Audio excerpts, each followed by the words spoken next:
ठाणे वाहतूक विभागाच्या बाहेर टोईंगच्या विरोधात ठाणेकर असतील, सामाजिक संस्था असतील, ह्या सर्व ते विरोधात आक्रमक होताना पाहायला मिळतं। आपण सध्या ठाणे विभागाच्या बाहेर, वाहतूक विभागाच्या बाहेर 3 हातनाका परिसरात या ठिकाणी मध्य रस्त्यावरती गाडी थांबून पूर्णतः या ठिकाणी आंदोलनकर्ते जे ते ठिय्या मांडून आता बसलेले आहेत।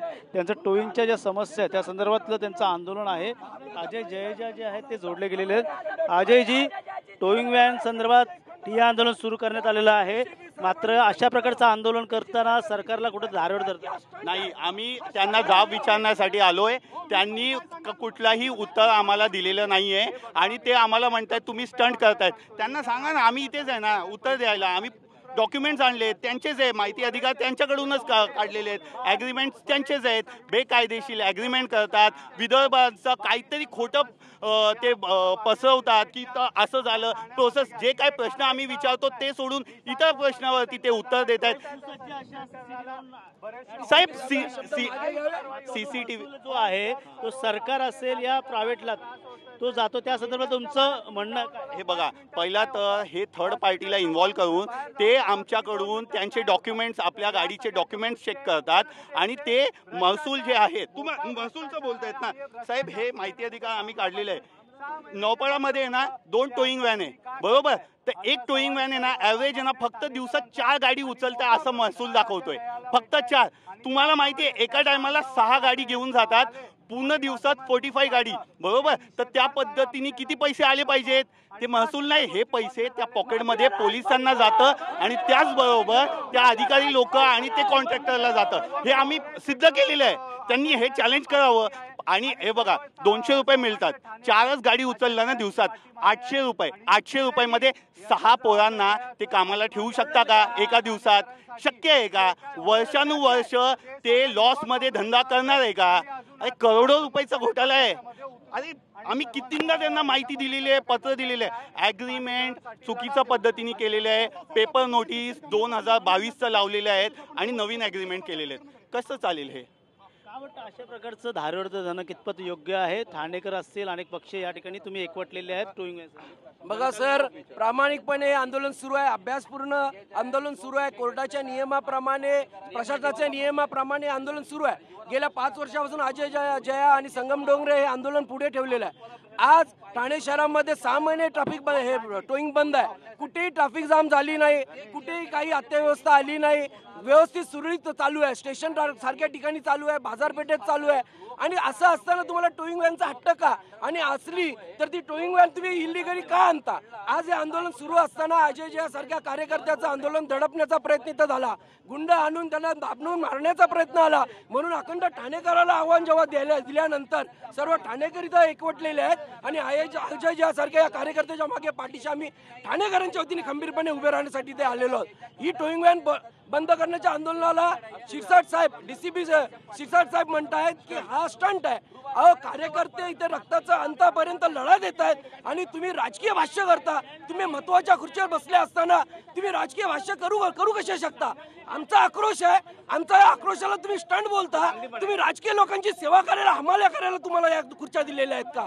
तुम्हाला नेत्यांच्या, मंत्र्यांच्या हमाल्या करायला, आमदारांच्या हमाल्या करायला या खुर्च्या दिलेल्या आहेत का? तुम्ही सामान्य लोकशाहीच्या कार्यकर्त्याला, ठाणेकरांना स्टंट म्हणता, तुम्ही आम्हाला राजकीय ठरवता, आम्हाला धमकावता। ही लोकशाही ठाणे शहरातून बिमोड केल्याशिवाय हा ठाणेकर गप्प बसणार नाही। ही हुकुमशाही आहे, आम्ही लोकशाहीने जगणारे लोक आहोत। फुले, शाहू छत्रपती शिवाजी महाराज, डॉक्टर बाबासाहेब आंबेडकरांचा विचार घेऊन ठाणेकर पुढे चाललेला आहे। त्याला दडपण्याचं आणि दाबण्याचं काम कोणी करू शकत नाही। बंद करा, बंद करा। मला सरकारला विनंती करायची आहे, तुम्ही टोल नाके बंद करू शकता, तर टोईंग व्हॅन बंद झाली पाहिजे। सर्वसामान्य माणसाची लूट थांबली पाहिजे। ही लढाई अजय एकटे नसून ठाणेकरांची आहे। माननीय DCP साहेबांना मला विनंती करायची आहे, तुम्ही आमच्या ठाणेकरांची मागणी मान्य करावी। ठाणेकरांना वेठीस धरलं जातं काय? अशा प्रकारची वाहतूक कोंडीत या ठिकाणी थांबव? हे बघा, 100% मी तुम्हाला एक सांगतोय, जे सुविधा जे हे तुम्ही होता टोईंग व्हॅनचं बंद केलेलं ते परत का चालू करतात, सर्वात मोठा प्रश्न आमचा आहे। आणि सुसज्ज अशा पद्धतीनेच टोईंग व्हॅन सुरू करण्यात आलेली आहे, मात्र तुमचं म्हणणं आहे की भ्रष्टाचार होतोय। भ्रष्टाचार मोठ्या प्रमाणात होतोय ना। आज मला सांगा, सगळं काय ऑनलाईन असताना आपल्याला काय गरज पडते? अरे तुम्हाला कारवाई करायची, नो एंट्रीची कारवाई करा। बरेचसे हॉटेल्स आहेत बरेचसे बार आहे, बरेचसे गोष्टी आहेत. ते मोठे मोठे सर्व्हिस सेंटरवाले, खोपटला जा तुम्ही, ते गाड्या विकतात सेकंड हँड, ते रोडवरती लावलेले आहेत. त्यांच्यावर कारवाई तुम्ही का करत नाही? बरेचसे शोरूम्सवाले आहेत, त्यांच्या विरोधात कारवाई करत नाही. नितीन कंपनीला तुमच्या घरा जिथे यांचं हे आहे RTOचं ऑफिस आहे त्याच्या बाजूला मर्क्युरी हॉटेल आहे, त्याचे सगळे गाड्या कुठे लागतात मला सांगा? रोडवर लागतात ना. आजपर्यंत ते काय नाही उचलला गेले. त्यांचं म्हणणं आहे की अत्यावश्यक सेवा जिथं असेल, मेडिकल असेल, हॉस्पिटल असेल, अशा ठिकाणच्या टोईंग न करता इतर ठिकाणी जे टोईंग करत असेल नियमबाह्य अशा ठिकाणचीच कारवाई ते करत आहे. त्यामुळे आता पुन्हा सुसज्ज अशा स्थितीत टोईंग व्हॅन सुरू करण्यात आली. अहो आता परवा दिवशीची गोष्ट आहे, माध्यमांनी समोर आणलेली. एक बाई होती, त्यांच्याबरोबर एक म्हातारा माणूस होता. त्याला याची आपला शुगरचा प्रॉब्लेम होता, त्याला काहीतरी खायचं होतं. त्या बाईनी गाडी लावली आणि गेली ते काहीतरी त्या बाबाला द्यायला आणि त्याची गाड्यामध्ये जॅमर लावलं, टोविंग केलं. म्हणजे या सगळं काय प्रकार चालू आहे? कुठे ना कुठे मोठा भ्रष्टाचार आहे आणि हे सगळं थांबलं पाहिजे. युवक काँग्रेस पण इथे अजय याची पाठीशी आहे आणि सर्व पक्षीय लोक याच्या पाठीशी आहे आणि ठाणेकरांना कसं काय न्याय देता येणार त्याच्यासाठी जे लढा लागेल आम्ही द्यायला तयार आहे. कुठल्या पक्षात कशा प्रकारची तयारी? आम्ही शेतकरी कामगार पक्षातर्फे आलेलो आहे. ऑलरेडी आम्ही मुख्यमंत्र्याकडे मागणी केलेली आहे. सगळ्यात पहिले एकाच्या शिरसाट साहेबांची बदली ही गडचिरोलीला करा. कारण काय? कारण की त्यांना एक तर खातं चालवता येत नाही. इकडे जनतेचा एवढा विरोध असताना मग टोईंग पाहिजे कोणाला? प्रथम आता राहिलं हे खातं. रिगरली बघायला गेलं, खातं पोलिसांना मग विचार तुम्ही कुठल्या खात्यामध्ये येतात. एक खातं येतं गृह खातं. तर गृह खात्याचे प्रमुख कोण आहेत? सन्मान्य देवेंद्रजी फडणवीस. मग आज ठाण्याचे आपले 2 आमदार काय करतात आहे? म्हणजे केळकर साहेब आणि निरंजन डावखरे साहेब. आज हे कुठे ठाणेकर म्हणून? आज ह्याच ठाणेकरांनी त्यांना आमदार म्हणून निवडून दिला. आज त्यांची प्रश्न इथे मांडण्याची गरज होती, आपल्या माध्यमासमोर बोलले पाहिजे. खरं ह्या ठाणेकरांनी इकडून जर आता न्याय भेटला नाही तर आता केळकर साहेबांना जाऊन त्यांचा दरवाजा बंद करून त्यांना दाबा. त्यांना उदाहरण का? जर नाक दाबलं तर तोंड उघडलं, त्याला टोईंग बंद होऊन. म्हणजे नाक म्हणजे कोण? संजय केळकर हे नाक आहेत. त्यांचं नाक दाबलं, इकडे दाबलं तर इथे देवेंद्रजी गृह खातं म्हणून ते बोलतील आणि हे कायमचं टोईंग आहे ठाण्यातलं काही महाराष्ट्रातलं पण बंद होतं. कारण की याचा भ्रष्टाचार कुठे जातो याचा खुलासा हे आमदार आणि देवेंद्रजीच देऊ शकतात. तुमच्या तक्रारी आहेत, मात्र पुन्हा जर आता अशाच प्रकारच्या अनलिगल ठिकाणी जर पार्किंग केल्या तर ठाणेकर म्हणून तुम्हीच पुन्हा तक्रार करणार, त्या ठिकाणी गाडी उभी आहे, पुन्हा टोईंग आणा असं म्हणलं जाणार. का वाटतं काय बदल झाला पाहिजे? कसं आहे बघा, जिथे खरं चूक आहे तिथे त्यांनी टोईंग केली तर आम्हाला त्याचं काय नाही. पण ते जाणून बुजून फक्त जिथे बाईक लावतात कोण तिथे करतात. आता तुम्ही जर सिंगाणे शाळेच्या इथे बघितलं 4-4 लेनमध्ये लावतात.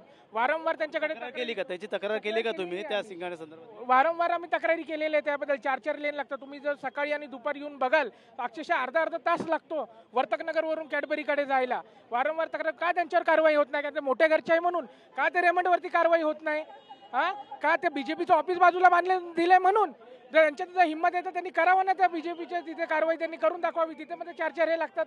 काय तोडगा निघाला पाहिजे? एकंदरीत अशा प्रकारचे वेठीस धरले जाते, वाहतूक कोंडी झालेली आहे गेल्या काही तासापासून. गेल्या 6 महिन्यापासून जर या ठाणे शहरामध्ये टोईंग व्हॅन बंद असेल तर त्यापासून नुकसान कुणाचं झालेलं आहे आणि फायदा कुणाचा झालेला आहे हे जर आपण जर बघितलं तर याच्यामध्ये असं लक्षात येईल की ठाण्यामध्ये आजपर्यंत कुणालाही या टोईंग व्हॅन सुरू नव्हत्या, तरी कुणाला त्याचा नुकसान झालेलं नाही, कुणाला फायदा झालेला नाही. परंतु कुणाच्या तरी फायद्यासाठी हे कुठेतरी टोईंग व्हॅन सुरू करण्याचं चाललेलं आहे असं सर्व निदर्शनास आणि शिरसाट साहेबांच्या बोलण्यावरून असं वाटतंय की त्यांनी जो हा चाललेला जो आंदोलनाचा दिशा त्यांनी तिथं इव्हेंट म्हणून सांगितलेला आहे, तो इव्हेंट न होता हे सर्वसामान्यांचं आंदोलन आहे आणि हे जोपर्यंत टोईंग व्हॅन बंद होणार नाही तोपर्यंत हे सुरू राहणार आहे. त्यांचं म्हणणं शिस्तबद्ध अशी मुलं ठेवलेली आहेत, CCTV आहेत, त्यानुसारच टोईंग व्हॅन आता पुढे चालू करण्यात आलेली आहे. मात्र यामध्ये जे प्रायव्हेटेशन आहे ते सरकार आणि दोघं मिळून ते टोईंग व्हॅन करत असतात. 2024ला जे शिरसाट साहेब म्हणत होते की 2024ला माझं पत्र आहे की मला मला एवढा अनुभव आलेला आहे की त्या मुलांनी शिवीगाळ करून माझी गाडी उचलून नेली होती. त्यावेळेस मी रितसर पत्र दिलं होतं. त्या पत्राचा कोणताही आजपर्यंत त्याच्यावरती कारवाई झालेली नाही आणि इथून पुढे ते काय कारवाई करतील याचा काही भरोसा नाही आहे. नक्कीच पाहू शकतो ही गर्दी जी आहे ती वाढत चाललेली आहे. वाहतूक विभागाच्या बाहेर कार्यालयाच्या बाहेर मोठ्या प्रमाणात पोलीस बंदोबस्त आहे आणि मधोमध जी आहे ती गाडी या ठिकाणी पार्क करून पूर्णतः हा रस्ता अडवण्यात आलेला आहे. आंदोलकांचं म्हणणं आहे जोपर्यंत टोईंग व्हॅन बंद होत नाही तोपर्यंत अशाच प्रकारचं आंदोलन पुढे चालू राहणार आहे. मात्र ठाण्याचे वाहतूक विभागाचे उपायुक्त शिरसाट यांनी देखील या संदर्भात समजवण्याचा प्रयत्न केला, मात्र आंदोलनकर्ते समजवण्याचा प्रयत्न करताना या ठिकाणी पाहायला मिळत नाही आहे. पूर्णतः वाहतूक कोंडी या ठिकाणी झालेली आहे. पीक आवर्स आणि पीक वरचा टाईम झाला आहे, सायंकाळची वेळ आहे, कामावर सुटण्याची वेळ आहे आणि आताच आता सर्वपक्षीय एकवटले आहेत.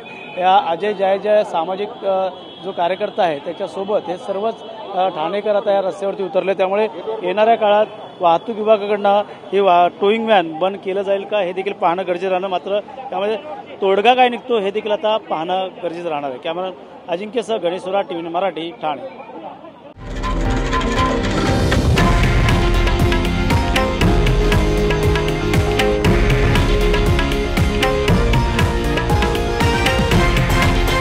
हे आहे देशातील नंबर 1 न्यूज नेटवर्क आणि आपण पाहत आहात TV9 मराठी, एकमेव.